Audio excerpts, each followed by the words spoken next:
Hi hello ನಮಸ್ಕಾರ ವೀಕ್ಷಕರೇ, creative ಮಾಧ್ಯಮ ಕನ್ನಡ ಯೂಟ್ಯೂಬ್ ಚಾನಲ್ಗೆ ತಮ್ಮೆಲ್ಲರಿಗೂ ಸ್ವಾಗತ ಸುಸ್ವಾಗತ. ಇಂದು ನಾನು ಶ್ರೀ ಬನಶಂಕರಿ ದೇವಿ ದೇವಸ್ಥಾನಕ್ಕೆ ನಿಮ್ಮನ್ನು ಕರ್ಕೊಂಡು ಬಂದಿದ್ದೀನಿ. ದೇವಸ್ಥಾನ ಕೂಡ ಅಷ್ಟೇ ಸುಂದರವಾಗಿದೆ. ಇದು ಗುಳೇದಗುಡ್ಡದ ನಡುವಿನ ಪೇಟೆಯಲ್ಲಿ ಇದೆ. ಯಾಕಂದರೆ ಅಷ್ಟು ಸುಂದರವಾದಂತಹ ಹಳೆಯ ದೇವಸ್ಥಾನ, ತುಂಬ ಸುಂದರವಾಗಿದೆ.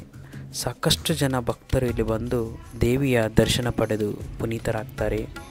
ಅಷ್ಟು ದೇವಸ್ಥಾನ ಚೆಂದ ಇದೆ ಹಾಗೂ ದೇವಿಯ ಮೂರ್ತಿ ಕೂಡ ಸುಂದರವಾಗಿದೆ ಅಂತಲೇ ಹೇಳ್ಬೋದು. ಯಾಕಂದರೆ ಅಷ್ಟು ಶಕ್ತಿಶಾಲಿ ದೇವತೆ ಬಾದಾಮಿ ಬನಶಂಕರಿ ದೇವಿ ಗುಳೇದಗುಡ್ಡದಲ್ಲಿ ಸಹಿತ ನೆಲೆಸಿದ್ದಾಳೆ. ಪ್ರತಿ ವರ್ಷವೂ ಭರತ ಹುಣ್ಣಿಮೆಯ ದಿನದಂದು ಭವ್ಯ ರಥೋತ್ಸವವು ಜರುಗುತ್ತದೆ. ಇವತ್ತು ಹುಣ್ಣಿಮೆಯಾದ ಕಾರಣ ಇಂದು ಸಾಯಂಕಾಲ ಭವ್ಯ ರಥೋತ್ಸವವು ಜರುಗುತ್ತದೆ.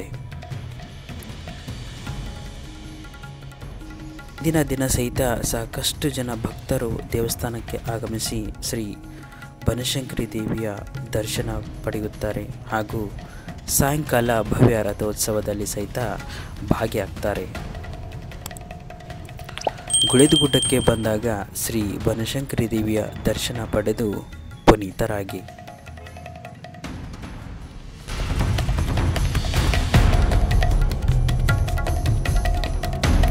ನೋಡಿದ್ರಲ್ಲ ವೀಕ್ಷಕರೇ, ಶ್ರೀ ಬನಶಂಕರಿ ದೇವಿ ದೇವಸ್ಥಾನ ಎಷ್ಟು ಸುಂದರವಾಗಿದೆ ಅಂತ. ಮತ್ತೆ ಹೊಸ ವಿಡಿಯೋದೊಂದಿಗೆ ನಿಮ್ಮನ್ನು ಭೇಟಿಯಾಗ್ತೀನಿ. ಅಲ್ಲಿವರೆಗೂ ನಮ್ಮ ಕ್ರಿಯೇಟಿವ್ ಮಾಧ್ಯಮ Kannada YouTube channel like, share, subscribe ಮಾಡೋದನ್ನು ಮಾತ್ರ ಮರಿಬೇಡಿ.